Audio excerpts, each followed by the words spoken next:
আমরা নওগাঁ পলিটেকনিক স্টুডেন্টের নওগাঁ পলিটেকনিক সাধারণ শিক্ষার্থীরা আমরা 6 দফা নিয়ে জেলা প্রশাসক কার্যালয়ে এসেছি। আমরা একটু আগে জেলা প্রশাসক কার্যালয়ে ম্যামকে আমরা এটা দিয়েছি। এখন আমাদের 6 দফার মধ্যে প্রথম দফা হলো বিতর্কিত ক্রাফট ইন্সট্রাক্টর নিয়োগ বাতিল। এটা 2021 সালে একটা বিতর্কিত নিয়োগ হয়, সেটা হলো একদম রাতের আধারে কীরকম রাত 10টার দিকে এইটার ভাইবা নিয়ে ভোর 4:30টার দিকে রেজাল্ট দিছে এবং পরের দিন সকাল 10টার দিকে এটা নিয়োগ হয়ে গেল। রাতারাতি এই নিয়োগের কারণে আজ আমাদের এখানে আসা। তখন যদি ওই নন ক্যাডার থেকে আমাদের ডিপ্লোমা সেক্টরে যদি এইসব লোক না আসতো তাহলে আজ আমরা এই পথে নামতাম না, এই একটা বিষয়। আর তারা এখন এই ক্রাফট ইন্সট্রাক্টর তারা 13তম গ্রেড, আর আমরা ডিপ্লোমা ইঞ্জিনিয়ারিং আমাদের 10তম গ্রেড।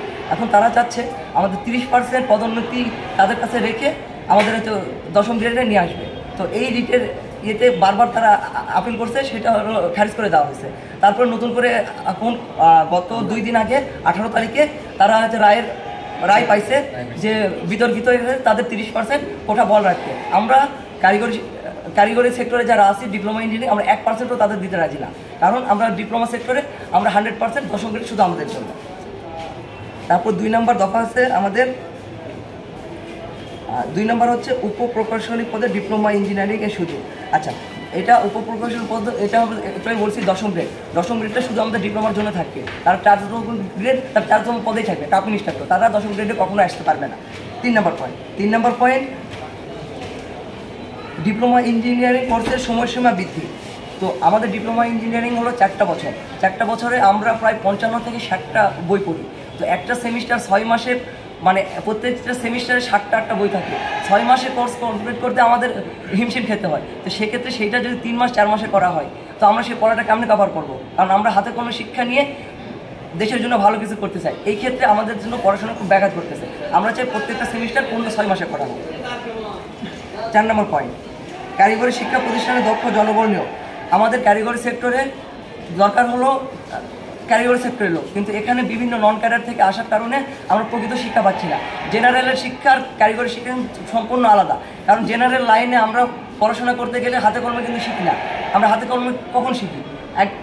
একমাত্র যায় কারিগরি সেক্টরে। তো কারিগরি সেক্টরে আমরা যদি হাতে কলমে শিখি, হাতে কলমে শেখার পরে এখন আমরা যদি আমাদের চাকরি ক্ষেত্রে যে ওই হচ্ছে জেনারেল লাইনের লোক যখন আসে সেটাকে আমরা হচ্ছে নিতে পারবো, আবার তারা যদি জেনারেল লাইনে আসে সেটাকে আমরা শিখতে পারবো।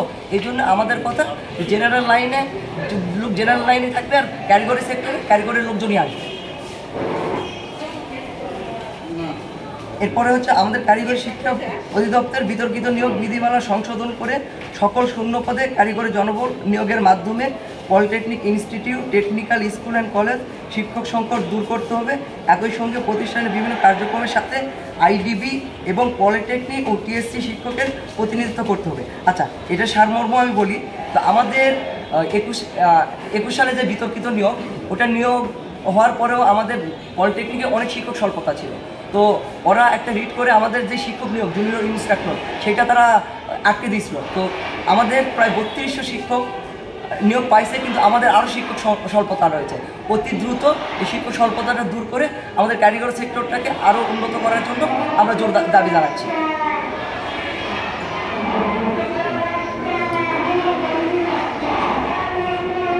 আচ্ছা, আর আমাদের কারিগরি সেক্টরে যেই হচ্ছে যে আমাদের ডিপ্লোমা ইঞ্জিনিয়ারিংয়ে যে আমাদের উচ্চশিক্ষার যে ব্যবস্থা, উচ্চশিক্ষার ব্যবস্থাতে আমাদের শুধু পাচ্ছি হলো আমরা একটা ইউনিভার্সিটি, সেটা হলো ডুয়েট। তো আমাদের পুরো বাংলাদেশ মিলে 49টা সরকারি হলো পলিটেকনিক, এছাড়া বেসরকারি পলিটেকনিক আরও আছে। তো সব মিলে আমরা যদি একটা বিশ্ববিদ্যালয় পাই, এতগুলো স্টুডেন্ট আমরা কোথায় শিক্ষা গ্রহণ করবো? এখানে আমাদের সাথে বৈষম্য হচ্ছে না?